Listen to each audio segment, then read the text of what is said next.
Hello, potential Kickstarter backers. Welcome to the Grave Robbers from Outer Space Resurrected Edition playthrough tutorial video. I'm Steve Tassi. These are my friends, and we're going to teach you how to play Grave Robbers. Hi, I'm Scott. I'm one of the playtesters for the Kickstarter video. I am the head board game nerd here at Snakes and Loggers, and I do all sorts of theater things on the side, and stage combat things, and many things. Hi Kickstarter, I'm Christina Upton. I happen to be Steve's wife, so I've known this game as long as I've known Steve. He was working on it when we first met. Hi, I'm Marissa. My strategy today is to not get my ass kicked, but it's probably going to happen anyway. Oh, I think my strategy going into this one, assuming the game works more or less the way it used to, I think I'm going to focus on building my thing rather than crapping on other people's things. I think I'm going to go like lots of characters, lots of props, solid location, build up something that they can't destroy and let them sort of fight amongst themselves and hope they ruin everything for each other while I quietly sort of ride my movie to victory. My aim today is mostly just to destroy as many people as I possibly can. That's really always my goal with Grave Robbers from Outer Space, and make a movie that I'd like to watch if I was suffering insomnia at 4 in the morning. I don't actually have a strategy for today because I'm not much of a strategy game player, but that's okay because you don't have to focus on strategy to enjoy Grave Robbers with Outer Space. You can just use the monster cards when they come along to kick other people's ass. Also, Secret Alliance against Steve. Secret Alliance against Steve. Super important. I'm really excited about the new game being made. I really love some of the new mechanics, and I really love the new design. I was one of the playtesters on a bunch of the expansions for the original Grave Robbers from Outer Space. I think the first one I playtested might have been Kung Fu Samurai from Giant Robot Island. Actually, when we first met, I didn't even play the game. I just liked reading the quotes off the cards and watching other people play it. But now I like playing it, and I like him. The popcorn mechanic is great. Means it's a little more thoughtful in terms of what stays, what goes. Means you see a lot more cards over the course of the game, which I think is exciting. And there's that tension now of do I spend my popcorn on a big turn, or do I hold a little back to potentially keep myself safe during other players' turns? The first thing that has to happen is we need to know what the name of the movie we're trying to make is. So, to do that, we take 6 cards off the top of the deck, and we use the title words that appear at the bottom of each card to construct a title. So, let's see what we've got here. 1, 2, 3, 4, 5, 6. Try to see. Oh, good one. All right, so now as a group, we arrange the cards to make a working title. Bride of Satan Part 4, nice. Cannibal Bride of Satan. Ooh, hey. No, Bride of Cannibal Satan. Part 4. Not the normal Satan. Yeah. Ooh, Escape from the crypt of the Bride of Cannibal Satan, Part 4. There we go. That is a movie I would watch at 3 in the morning. Part of the reason that we do that is because it's just fun. But the more important part is that at the end of the game, anyone who has one of these cards in their movie or in their hand will score an extra 5 points for. So these get shuffled back into the deck, and we'll begin the game. Now, every player is dealt a hand of 8 cards. If those 8 cards do not include any of the character cards, you need to take a mulligan. Is there anyone who needs a mulligan? I'm good. Nope. Everyone's got at least one character. All right, so now we begin drafting. Each player will pick a card that they like the most from the hand that they've been given, keep it, and pass the rest of the cards on. Now, there are several types of cards in the game. There are characters. You want yours to live and others to die. Locations. You can place each player's movie in a location. Props that you give to your characters to make them stronger or give them special skills. Creatures that you use to attack your opponent's movies. And then there are special effects cards, which do a bunch of different things. Lastly, there's the Roll the Credits card. In the basic game, there's 2 cards. If we reach the expanded game stretch goal, there'll be 4 Roll the Credits in the deck. Those are used to end the game early. Now that we have our drafted hands, everyone is going to take whichever characters they have in their hand that they like and place them on the table. These are your opening cast. You do not need to worry about paying for these. Your starting cast is free. But from now on, any additional characters that you want to add to your movie, they're going to cost you popcorn. The popcorn is shown along the edge of the card. If a card has a popcorn bucket, well, that card makes popcorn for you, much like the gem cards in Splendor. Let's find out who everyone has. I've got the teenaged hoodlum taking Skippy the Wonder Dog for a walk. All right. Now, I've got the co-ed science major who's decided to spend her weekend talking to the fortune teller. Probably debunking her. I have the annoying little brother. Yeah, you do. I have the babysitter and the park ranger. What are they going to get up to? Now, the first round of play is what's called your establishing shot. You are allowed to play as many cards as you can afford to pay for, as long as they do not affect your opponents. So, no creatures, no throwing special effects at other players, no putting other people's movies in locations. Just an opportunity to buff your own film. The very first thing you do on your turn is fill your hand up to 8. Okay, well, I'm going to put my characters into the old nuclear testing grounds, which cost 2 popcorn, which my babysitter and my park ranger each worth of popcorn.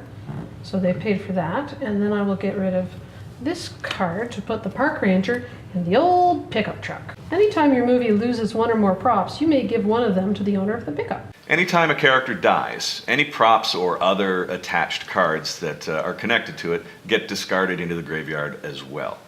The pickup will help prevent some prop loss. The establishing round is now over. Players are welcome at this point to play whatever kinds of cards they want and let the mayhem begin. Now it's time to learn about locations. Locations can be played on your own film, or they can be played on other people's films. If a film already has a location in it, and someone plays a new one, well, the old one goes away. So I am going to pay my 1 popcorn to change Chris's movie from the old nuclear testing grounds to the abandoned building. Oh, yes, much better, thank you. Some locations can be combined. They will tell you on them whether they are combinable or not. And so now I'm going to add the sorority house to my film, which can be added to the college campus, oddly enough. So now they have a total value of 6 plus an extra 3 for the fact that the co-ed science major is here. All right. The high school vice principal and Skippy the Wonder Dog are going to put their heads together and build a sweet robot. I may only be a robot, but you cannot Control-Alt-Delete my heart. Does Skippy do all the brain work and the high school principal does all the actual building? Yeah, so it looks like a high school vice principal, but it thinks like a dog. They built a really crappy robot. I feel like that should be made clear. I will get rid of that as my second popcorn. Can I transfer props between characters? Yes, you can. Every character is allowed to get 1 new prop per scene, whether that is a prop that comes from your hand or whether it's simply shifting a prop from one person to another. Doesn't matter. 1 new prop each per scene. All right, excellent. Well, then I am going to discard these 2 to summon Beat Cop, to protect and sever. Oh, and not that kind of beat. The high school vice principal smartly relinquishes his gun to the guy who knows which end of the gun makes bullets. And that's excellent. And then there's some popcorn here, which I feel like I should use on something, just to spite somebody. So maybe I'll... Or save it in case someone attacks you and you need to pay popcorn to defend yourself. Oh, Attack him? that's a good idea. Who would do that? Thank you for that sensible advice. Well, then I'm just going to... oh, geez. How am I going to... Okay. I don't think anyone's ever said that to me before. I am going to spend that and also this because old priest, holy Christ, you scared the bejesus out of me. That's my favorite quote. And then I've still got that like emergency reserve popcorn, and we're good. Alrighty. Excellent. That's a heck of a This cast you're developing there. This is, I mean, Adam Sandler is in this, and he's really ashamed. 5 characters in search of a location. David Spade's in it, and he looks really sad, and there's a dog, and Alrighty. the robot is played by Will Ferrell. And the robot is humping people's legs. All right. Well, I would like to attack Steve's movie. So I'm going to attack him with the space critters. And if anybody wants to help me attack Steve's movie, Secret Alliance against Steve. Secret Alliance against Steve. Activate. The space critters are riding flying saucers. or hubcaps on fishing wires. They'd be crappy CG now. They are tripled to a value of 36 for optimal Steve crushing. They're doubled to 24, but still. Doubled. Still, Steve Math is Crushing. hard. Crushing. Flying saucers are And awesome. that will cost you a popcorn. yes. Old priest. Well, and I will play cut to cancel your flying saucers. No flying saucers for this attack. Do I get my popcorn back? Nope.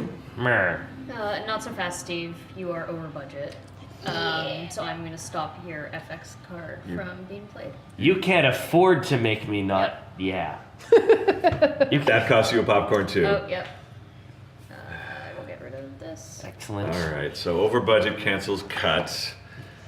Remember Space that? critters are now 24 in their flying saucers. Remember that time we got a fully active secret alliance against Steve in Steve's Kickstarter video? All right, well, right now. are you going to kill my nymphomaniac cheerleader or my co-ed science major? Which one is educated? The nymphomaniac has the educated. She's gone. All right, well, so that all goes 5 away. by 6 critters. Except, I'm going to discard these 2 cards to play Why Won't You Die and take the space critters. Oh from god, the space graveyard. critters are back! Oh, they're coming back, baby. They are coming back. So the old priest magically does a thing. You're in the haunted hotel. It's on a dark desert highway. Cool wind in my hair? Warm smell of police dogs rising up through the air. I'm convinced those are the lyrics. That's gotta be how that goes. We are my terrible Adam Sandler David Spade cash-in is going to the secret government lab. exciting. Yeah, and then we're going to level up with some fun toys. The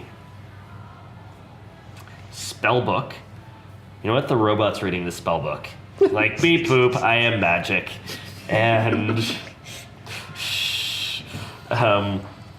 discard those 3 to pay for it. Math, I'm the worst. No, you know what? Discard those 3 to pay for it, and then I'm gonna roll the credits. Everybody gets one more turn to do some damage, and then my movie rides off into The celluloid MST sunset. 3K infamy. Scott's in the sewer. And I just not rub happen it to in. have subterranean cannibals. Okay, so I've got that's irrelevant because I'm in the sewer. Okay. Yes, you are. Well, subterranean creatures always succeed in the sewers. That's just I've been caught with my pants down. Okay. In the sewers. In the sewers, which is It's a dirty I place mean, to have your pants down. I take this a is shower when I go getting home. weirder and weirder. Who dies? Everyone. I mean, I think. Robot with the spell book is probably going Right. to be the most effective kill. Yeah, that is the most bang for your underground clown town buck. Don't forget the rope. What? I don't know. All right, so And that's it for me. that's it for you. All right, end of game. End of game. Count your scores. All right. 7, 6, 12, embarrassing. 16. 16 points from me, and no title words. I don't have Escape, Crypt, Bride, Cannibal, Satan, or Part 4. Anybody have any? I am. Satan! I've got Satan! I never thought I'd be so excited to say that. I've got 16 points, no words. All right, I 16 have points, we tied. 15 points plus Satan. Oh, 20 points. And 10 points. 10 points. All right, Chris, you are the winner today. I took a risk today to throw a card at monster card at Steve that I knew I couldn't actually win with him, but it's a calculated risk because other people can jump in and help to attack, and they did, and you can see it paid off nicely. We are the champions. And that's how you play. So, feel free to download the print and play version, give it a try yourself, and we hope you come back and back the project.